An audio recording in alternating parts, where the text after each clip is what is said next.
सम्माननीय सभामुख महोदय, सम्माननीय प्रधानमन्त्रीज्यूले बोल्दै गर्दा संसदको नियमावली 2079 को नियम 21 को यहाँ होच्याउने असंसदीय भाषा प्रयोग गर्नुभयो। यो संसदको रेकर्डबाट हटाइयोस्। एयरपोर्टमा स्वागत गरिएको स्वागतलाई उहाँले कथित भनेर भन्नुभयो। यहाँ अहिले नियमावली अहिले पनि पढेर हेर्नु पर्न पाइन्छ। संसदको नियमावलीको नियम 26 अर्को नियम 21 को उपनियम घमा कसैलाई अपमानित गर्ने शब्द, कसैलाई घोज्ने शब्द, कसैलाई तपाईको होच्याउने शब्द सम्माननीय सभामुखज्यू, सम्माननीय प्रधानमन्त्रीले रोस्टमबाट 25 गतेको स्वागतलाई कथित भनेर बोल्नु भएको हुँदा यो संसदको रेकर्डबाट हटाइयोस्। यो म माग गर्न चाहन्छु यहाँबाट तपाईहरुको साथका साथ। र अर्को दिनलाई हटाई भिडियो सहित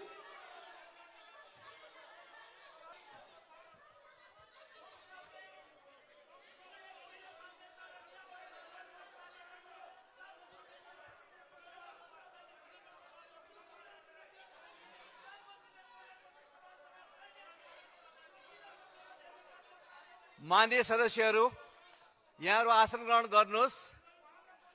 माननीय सदस्यहरूले नियम आपत्ति गर्नुभएको हो। नियम आपत्तिलाई कसरी लिने भन्ने कुरा हाम्रो विषय हो। उहाँहरूले भनेको नियम आपत्ति तथा कथित भनियो भन्नेमा रहेको थियो। त्यसले गर्दाखेरि ध्यान आकर्षित भएको कुरा मैले भनिसकेको छु। अब हाम्रो नियमित कारबाही अगाडि बढ्छ। माननीय सदस्यहरू आसन ग्रहण गर्नुहोस्।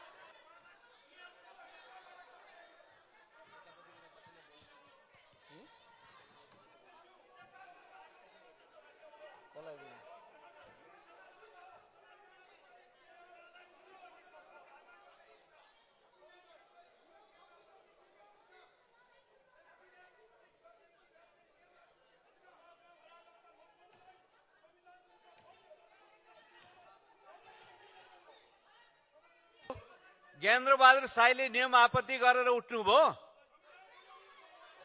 त्यो नियम आपत्ति उहाँको सुनियो। अब माननीय सदस्यहरू, उहाँको नियम आपत्ति के थियो भन्ने कुरा यहाँहरूले पनि सुन्नु भएको छ। नियम आपत्ति सुनियो। अब माननीय सदस्यहरूले यताबाट वाद प्रतिवादमा जाने होइन। के नियम आपत्ति छ म माननीय सदस्य महेश बर्तौलालाई के नियम आपत्ति हो त्यो राख्न समय दिन्छु। संक्षिप्तमा के भन्नु खोज्नु भएको राख्नुहोस्। समयका लागि धेरै धन्यवाद छ सम्मान्यज्यू। सम्मान्य सभामुख महोदय, यो बैठक विगत 4 दिनदेखि अवरुद्ध छ। सम्मान्य प्रधानमन्त्रीज्यूले सम्मान्य सभामुख महोदयको हिजै यो विषयमा यो महत्त्वपूर्ण हाउसमा जानकारी यो विषय गराइसक्नु भएको छ। त्यस बमोजिम बिमस्टेकको विषय लगायतका सन्दर्भ र हाउसमा लगातार उठेका विषयवस्तुका आधारबाट सम्मान्य प्रधानमन्त्रीज्यूले संसदको रोस्टमबाट सिङ्गो हाउस मार्फत विद्यमान आजका कयौं परिस्थितिका बारेमा पनि सिङ्गो देशलाई जानकारी गराउँदै हुनुहुन्थ्यो। यो हाउस सभामुखको अनुमति मार्फत यी कुरा हुँदै थियो। तर यो हाउसमा लगातार यो व्यवस्थाका विरुद्धमा, यो संविधानका विरुद्धमा र यो संसदले बनाएको नियमावलीको विरुद्धमा उभिएर विभिन्न प्रकारका गतिविधिहरू योभन्दा अगाडि पनि भइरहेका थिए। तर आजको बैठकमा सम्माननीय प्रधानमन्त्रीज्यूले बोल्दै गर्दा पनि बोल्ने कामलाई अवरोध तुल्याउने गरी प्रतिपक्षको साइडबाट केही सांसदहरूबाट अवरोध सिर्जना गर्ने काम भयो। त्यो अवरोध थियो, यो संविधानको विरुद्धमा गरिएको क्रियाकलाप थियो।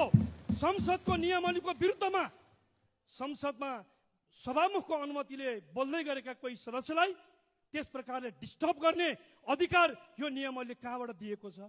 नियमावली विरुद्धको विषयलाई कसरी नियम आपत्ति भयो भन्दै सभामुखको चेयरबाट यो विषय त्यहाँ समय दियो। यसमा आपत्ति रह्यो।